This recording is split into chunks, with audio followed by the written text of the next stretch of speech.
Pedí las empanadas, los sándwiches de milanesa, las pizzas más ricas vía WhatsApp 3755 39 18 88. El WhatsApp de Sabores. Toma agua pura. Te cuidas vos y tu familia. Te instalamos un purificador de agua en tu casa para que lo pruebes. Asesórate con Jorge Cus. Teléfono 3755 52 58 19. Presenta la comunicación telefónica Tecno Oberá y Tecnoventas. Comunicación telefónica con el ex gobernador de la provincia, el doctor Ricardo Barrios Arrechea, que además es productor yerbatero. Y lo seguimos en un interesante grupo de debate, Impulso Yerbatero, donde permanentemente se vienen manifestando las distintas expresiones de este tiempo de protesta, los planteos, las inquietudes, algunas propuestas también para tratar de afrontar esta nueva crisis, grave crisis del sector yerbatero como la hubo en otros tiempos. El doctor Barrios Arrechea en su gobernación también tomó iniciativas para el sector muy singulares, claro que en una concepción de un Estado presente, a diferencia de este proyecto desregulador que inmediatamente asumió el presidente Milei, eliminó facultades, desreguló y generó una nueva y difícil situación para los productores. Un gusto saludarlo, doctor Ricardo Barrios Arrechea. ¿Cómo le va? Buen día. Buen día, muchas gracias por haber llamado. Muy bien me va, realmente muy bien.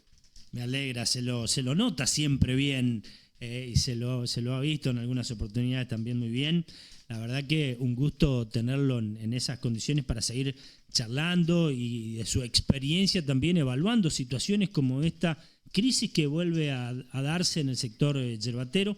Usted en su gobierno, a pesar de que existía hasta ese momento la CRIM, había algún mecanismo regulatorio, ya fue tratando de atender esa situación de alguna manera, ir mejorando las posibilidades para el sector productivo. ¿Cómo está viendo, con toda aquella historia, el actual contexto de un sector tan importante para la economía provincial?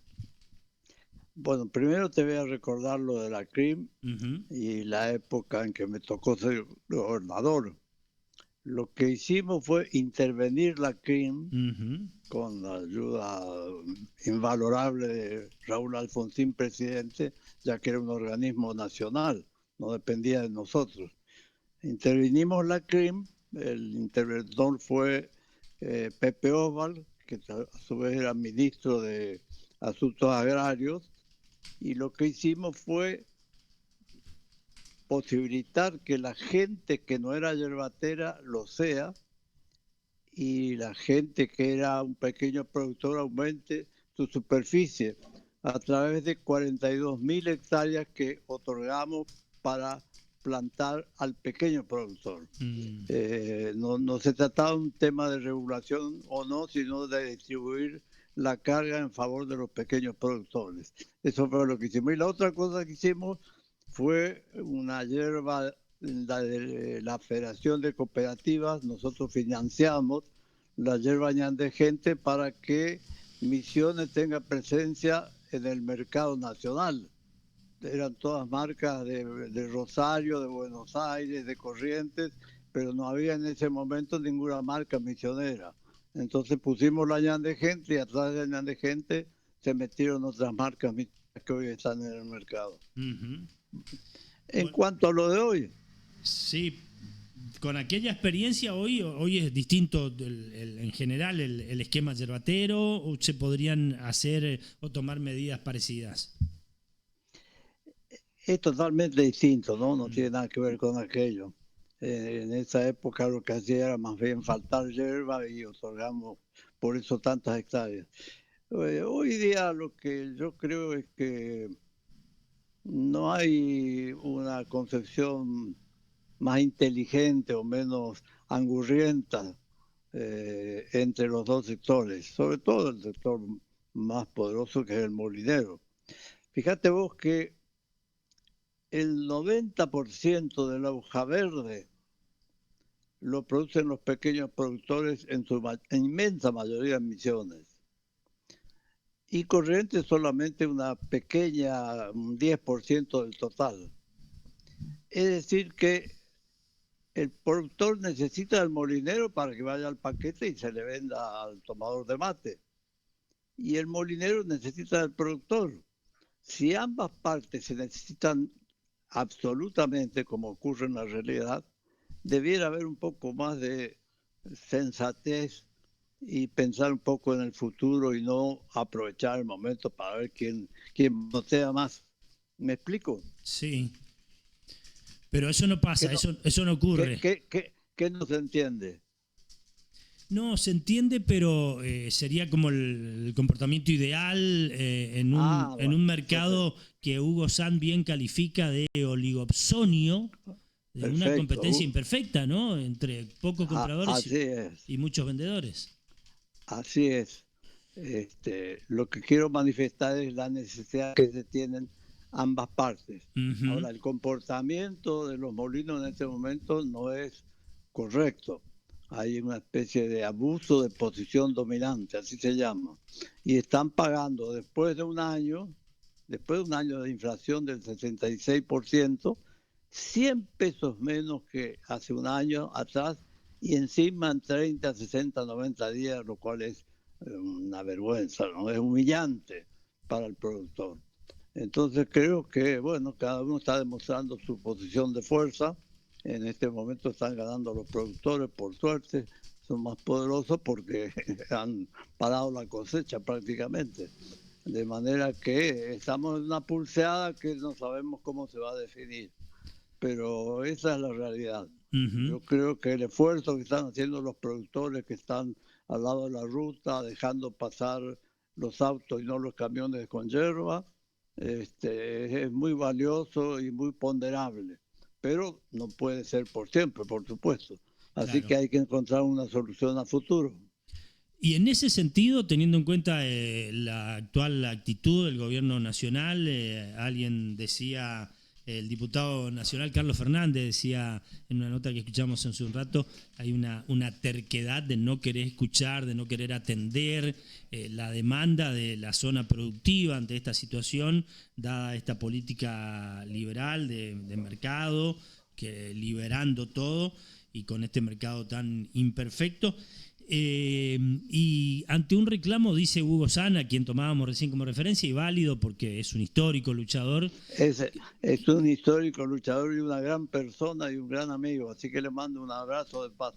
Sí, vamos a aprovechar la radio. Un hombre muy, muy honesto, con una trayectoria intachable. Muy respetable, una trayectoria impecable. Sí. Tal cual. Siempre peleando por los demás. Bueno, él insiste en que hay que pelear sí o sí por el INIM, que no se puede bajar esa bandera, que no se debe pensar en otros mecanismos como un IPIM, por ejemplo, un Instituto Provincial de la Yerba, que algunos ya plantean, y bueno, pero si no tenemos INIM ante este gobierno nacional, algo hay que hacer desde la provincia. Pero perdón, no sirve para nada. El 50% del mercado está en manos de los argentinos, que tienen facilidades que los molinos yerbateros de Misiones no las tienen. De manera que, ¿qué podemos hacer en Misiones?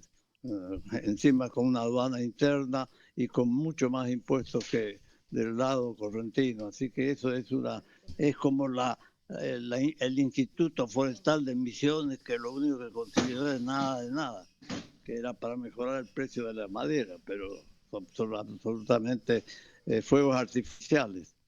Perdón, te interrumpí. Sí, está bien. Vale la comparación teniendo en cuenta que un proyecto de IPIM sería del mismo alcance, sin resultados. Sí, sin resultados para nada. Lo único que sería es darle un poco de esperanza a los productores, pero es humo. ¿Y qué humo total. ¿Y qué podría hacer, Cacho, el gobierno provincial ante ese contexto?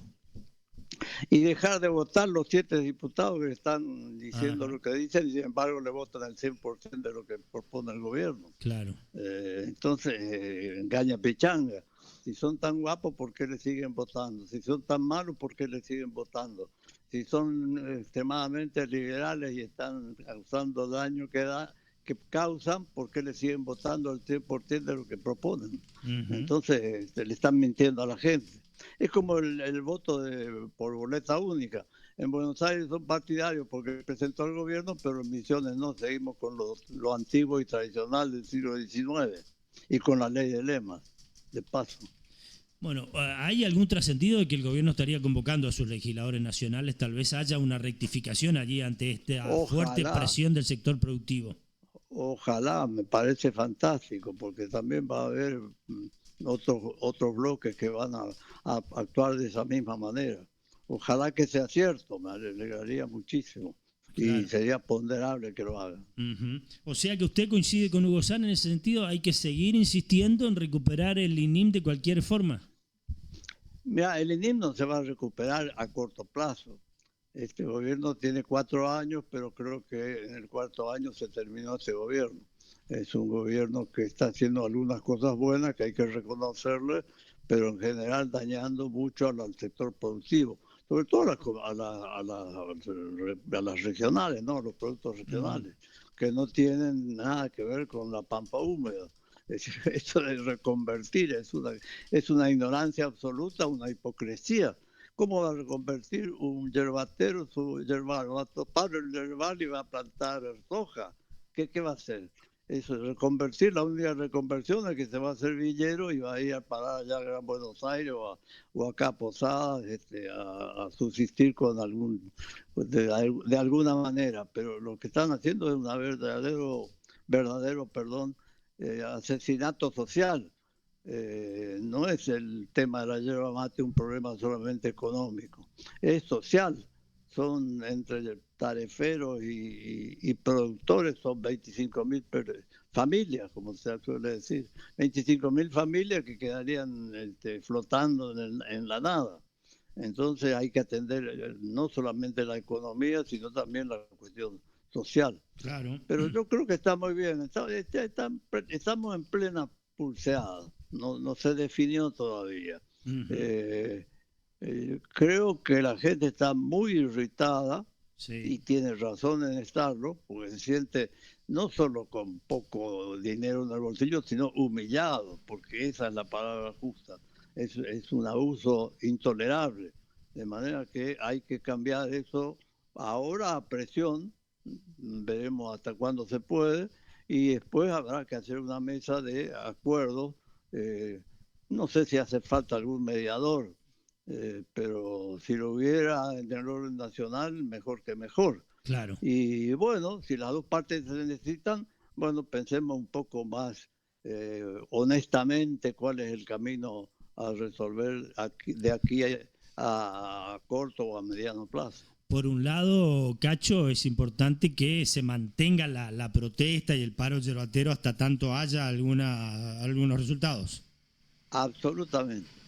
Hay distintas propuestas. Bueno, tiene el impulso yerbatero, tiene 1.000 adherentes, bastante, mucho para una cuestión tan específica como es lo de la yerba mate. Sí. Entonces las propuestas que caen son algunas directamente puro voluntarismo, que nombren un presidente y están tratando de hacer desaparecer la estampilla del INIM. Imagínate si van a nombrar presidente. O que el INIM tal cosa, o que es fantástico, que no sirve para nada, bueno, todo lo que escucho y leo. Y hay algunas propuestas, entre las cuales una mía, que creo que es una solución desde el sector productivo, que yo le llamo cosecha por goteo. El problema es que veníamos con 600, 700 millones de kilos por año, que era justo lo que la demanda necesitaba.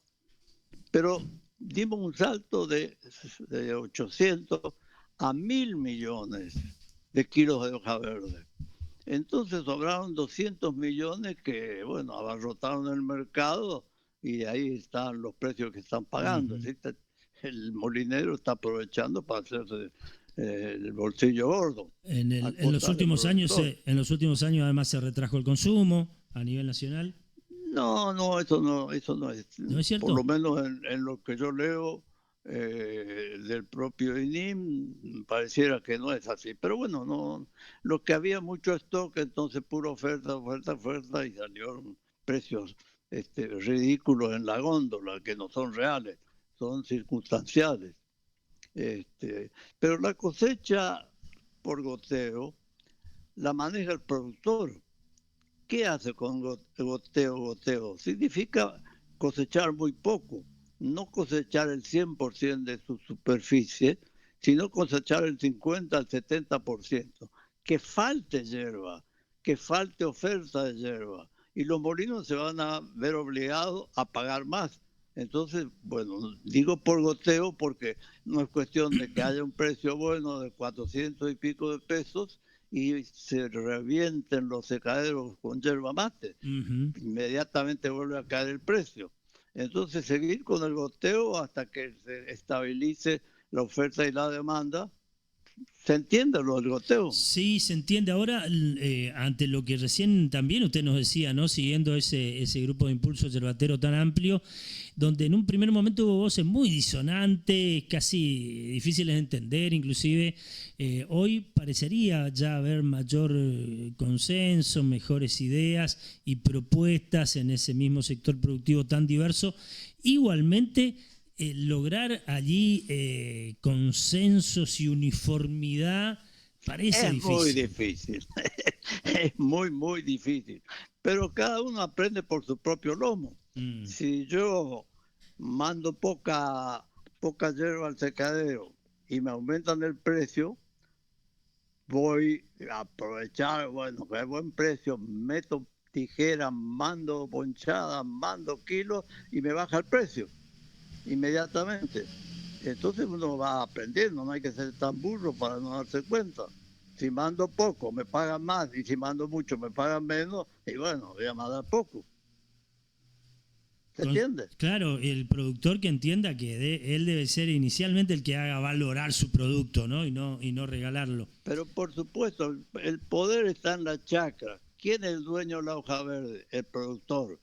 ¿Quién necesita hoja verde? El molino. ¿Y por qué voy a regalar mi producto mandando mucho al secadero cuando puedo mandar poco y me van a pagar más? Sí, Yo diría que no es tan difícil de entender. Es cierto que son cabezaduras y cada uno dice alguna cosa distinta, más loca que la otra. Pero bueno, se bloquea hasta que la realidad manda. Hasta que se vaya aprendiendo. Hasta que se vaya aprendiendo por su propio lomo, como te decía antes. Teniendo en cuenta también este mercado absolutamente desigual, de competencia imperfecta, usted planteaba también, doctor Barrios Arrechea, avanzar en una presentación judicial que tenga en cuenta, en el que se denuncie la ley de abuso, de posición dominante que actualmente se estaría ejerciendo o estaría en práctica. No está en práctica para nada. Bueno, es una apreciación distinta de lo que se venía conversando, como para alertar a la gente que hay otros caminos. Ese sería un camino legal, no haría falta cortar ruta, que la justicia federal, tiene que ser justicia federal, porque hay molinos en Misiones y molinos en Corrientes, claro, no la justicia provincial. Entonces, hay una ley, yo era diputado cuando fue sancionada, que se llama abuso de posición dominante y que castiga el abuso de posición dominante, como sucede en este caso. Pero supongamos que se resuelva que se pague 4.50, que es lo que reclama el productor. Si no limitamos la oferta, si no dejamos de cortar tanta hierba, va a pasar lo que pasaba antes. Te pagaban ponerle 4.50 y después tenía que devolver un peso, unos 50 o 2. ¿Se entiende? Por abajo de la mesa. Claro. Te pagaban por arriba de la mesa y por abajo de la mesa, si no devolvías, no recibían tu yerba. Sí. Entonces, esa vieja maña, va a empezar otra vez a funcionar. Supongo que puede pasar eso. Entonces, creo que se puede decir como presión, presentar a la justicia federal la demanda por por los bajos precios, por la posición dominante en el mercado de unos pocos contra miles y miles de productores. Pero tampoco es la solución final. La solución final es que ambas partes nos necesitamos y hace falta un poco de equilibrio y razonamiento y buena predisposición para resolver el problema. Pero si no se resuelve, existe la cosecha por goteo y apelarse, de manera que los productores tienen la palabra.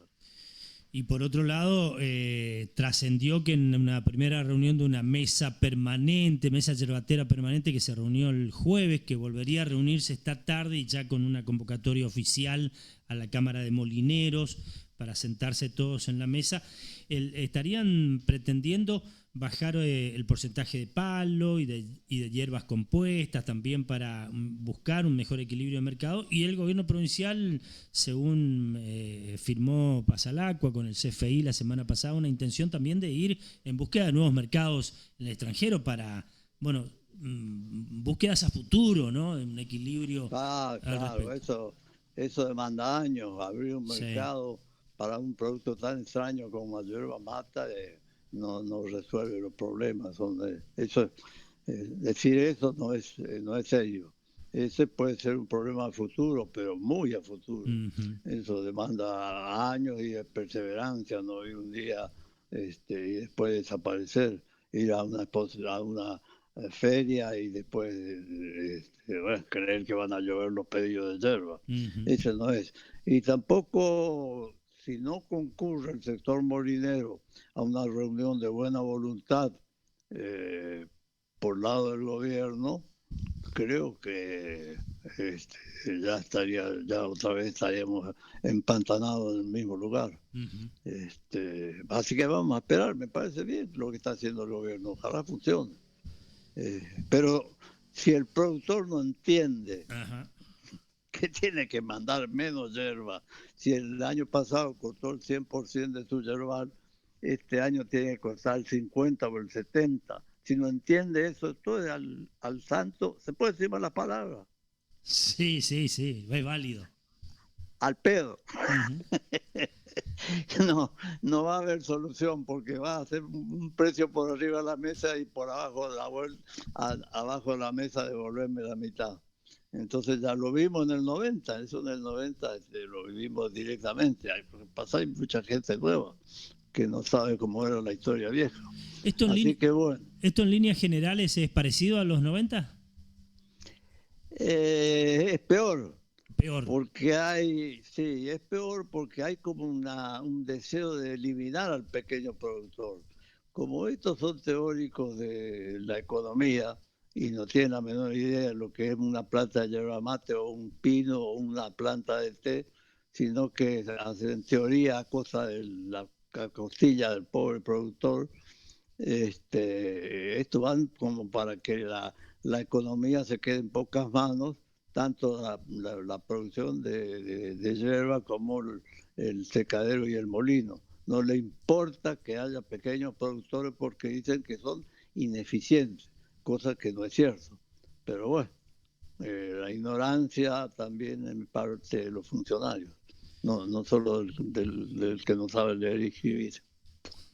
Bueno, como conclusión, el poder está en la chacra, es una frase que utiliza mucho el grupo Impulso Yerbatero para también tratar de hacer entender de la necesidad e importancia que tiene la concientización del propio productor en que debe retener entonces su producto. Hoy por hoy no entregar, hoy por hoy mantener el paro, pero a futuro lo que usted dice, cosecha por goteo.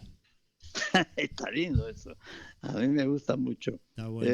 Ojalá la gente entienda, porque esa es la solución final y está en manos de los productores, no de los molinos, ni el NINIM, ni una tercera persona. Entonces, que los productores sepan que cuando menos entreguen, mejor precio van a tener. Cuando se entienda eso, que es tan fácil de entender, bueno, yo creo que se soluciona directamente por largo tiempo el tema de la superproducción, que es circunstancial, porque este año también va a haber bastante menos yerba.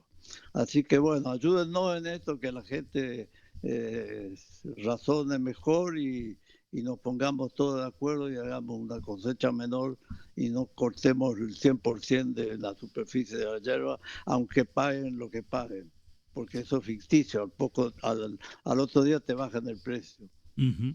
Nos acordábamos de los 80 y el gobierno de Alfonsín en estos días, porque empezando a transitar el mes de la memoria, con el próximo Día de la Memoria por la Verdad y la Justicia, el lunes que tendremos feriado, aquí en Oberá conmemorábamos el sábado un aniversario más de la masacre de Oberá, que fue a consecuencia de una protesta de productores que vinieron hasta nuestra ciudad y fueron reprimidos violentamente, con muertes. Violentamente, con muertes, sí. Inclusive hay un libro de una obereña, La Masacre de Oberá, que es muy interesante. Silvia Baskievich, exactamente. Efectivamente, me interesó.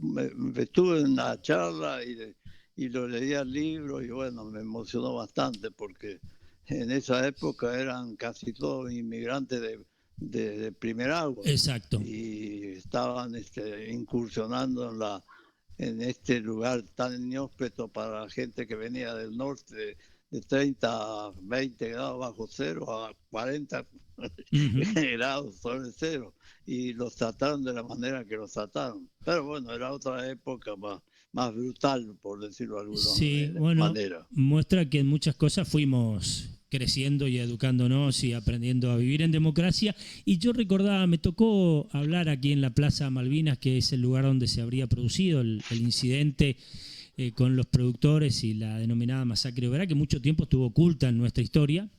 Me tocó hablar sobre el tema y me vine un poco más hacia los 80 también, recordando que supimos decir nunca más después de la CONADEP. Nunca más. Pero lo debemos a Alfonsín, tal cual, que fue tan valiente y tan guapo de jugarse la vida porque el golpe estaba ahí. Como decía Morón, León estaba suelto. Ahora no, está en la jaula, no hay posibilidad de golpe. Pero todavía tenemos y parece una condición humana estos atisbos de violencia, de actitudes represivas en el mundo, que siguen las guerras y bueno, por aquí también algunas cuestiones que nos preocupan nuevamente contra los comunistas y los zurdos, porque la masacre de Oberá, cuando se preparó la represión, dijeron vienen los comunistas a tomar por asalto la ciudad. Muy sencillo decirlo, claro, siempre hay un argumento válido como para hacer las cosas que se hacen.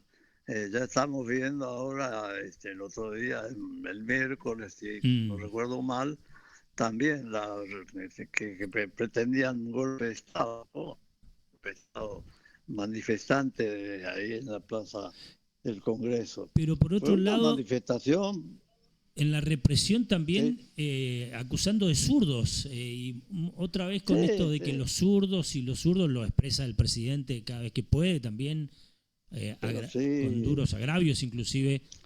Pero es una barbaridad que un presidente que es el referente de toda una nación trate a la gente de ratas miserables y de ahí para arriba, cualquier cosa. Parece que no tiene idea de que se trata del presidente y que terminó la campaña y que es gobernante de todos los argentinos, no solamente de los que él cree que son, como dice, las buenas personas, en términos de el buen ciudadano, no sé qué es lo que dice, que me da mucha bronca, como diciendo, entonces yo que no estoy de acuerdo, no soy un buen ciudadano. Exacto. Que es un atrevimiento. Y el presidente tiene que actuar como presidente del 100% de los argentinos, le hayan votado o no le hayan votado. Tienen derecho con la democracia de votar o no, y de pensar de la manera que piensen, y no de ser maltratado por un desbocado que dice ser presidente de todos los argentinos, y no lo es. Y debería serlo. Como siempre, un gusto, y me alegra volver a escucharlo después de tanto tiempo. Poquitito. ¿Sí? ¿Vos sos Tony? Claro. Pero mi querido Tony, estaba pensando que qué voz distinta decía. Así que estaba hablando y no tenía menos que preguntarte. Así que bueno, me alegro mucho, como siempre, de conversar con vos. Tan buen periodista y tan buena persona. Bueno, igualmente, doctor. Todo mi cariño y reconocimiento siempre. Bueno, Muchas un gran gracias. abrazo, querido. Un abrazo. Muchísimas Igualmente. gracias por la llamada. Muy Y amable. acordate de la cosecha por goteo. Sí, por supuesto, hemos tomado nota. Bueno, un gran Gracias. abrazo, gracias. Igualmente, muy Chao, amable. chao. Buen día. La radio, tarde o temprano, la alternativa de su voz. Allí estaba el ex gobernador de la provincia, también productor yerbatero, y por eso viene siguiendo muy de cerca todo esto y con propuestas concretas que nos van a quedar para seguir subrayándolas. Reiterando algo que se ha instalado como una frase representativa del grupo Impulso Yerbatero, que tiene una gran cantidad de productores agrupados y con comunicación vía grupo de WhatsApp. Allí estamos y lo seguimos al doctor Barrio Sarrechea también con sus expresiones y podíamos valorar también su experiencia, su conocimiento en el poder aportar muchas veces en un escenario productivo tan diverso, tan difícil, tan complejo, pero en el que vemos que lenta y paulatinamente van madurando algunas cuestiones y se van corrigiendo algunas ideas y se va encontrando algún equilibrio. Ahí lo tenemos como uno de los símbolos de ese grupo a Jorge Scripchuk, un productor al que siempre llamamos porque también lo observamos en esa línea y es el impulsor de ese grupo. El poder está en la chacra, decía Barrio Sarrechea, proponiendo que, bueno, hoy más que valorable, reconocible y necesario el paro yerbatero, esta movilización de los productores llamando a parar la entrega hasta que cambie esta vergonzante situación de un precio injustificable. Si bien bajó en góndola y todo lo demás, se está pagando mucho menos que en diciembre del 23, con todo el proceso inflacionario que hubo. Es cierto porque después el precio en góndola se fue quedando también y se le fue ajustando a determinados sectores molineros, pero lo que pasó de diciembre del 23, inmediatamente después, inclusive cayendo todos los precios tras la desregulación del INIM, es absolutamente incomprensible, injustificable. Y Barrio Sarrechea decía, bueno, estamos en plena pulseada. La gente con razón también está ofuscada e indignada. Habrá que ir saliendo de esto y si se consigue con este paro un mejor precio, habrá que tener en cuenta igual que el productor tiene en sus manos el poder, que no debe salir después a entregar a lo loco. Mejora el precio, se logra un buen precio y salen todos a entregar toda su producción y a cosechar y a mansalva y van a conseguir otra vez el desmejoramiento de los precios. Por eso su propuesta de cosecha por goteo. De alguna manera ir manejando la cosecha y oferta del producto. A futuro en un 50 al 70%, tratando de que lo que entrega tenga el precio que merece y cuidando ese precio y tratando de mejorarlo, pero también con ese mecanismo que tiene en sus manos de controlar la entrega, de controlar la oferta. También nos dejó con preocupación, ¿no?, esta definición de que lo que estamos viviendo es peor que los 90, porque hoy está explícita la idea inclusive de eliminar productores para que la economía se quede en pocas manos. Cuentas claras por la radio. Pedí las empanadas, los sándwiches de milanesa, las pizzas más ricas vía WhatsApp 3755 39 18 88. El WhatsApp de sabores.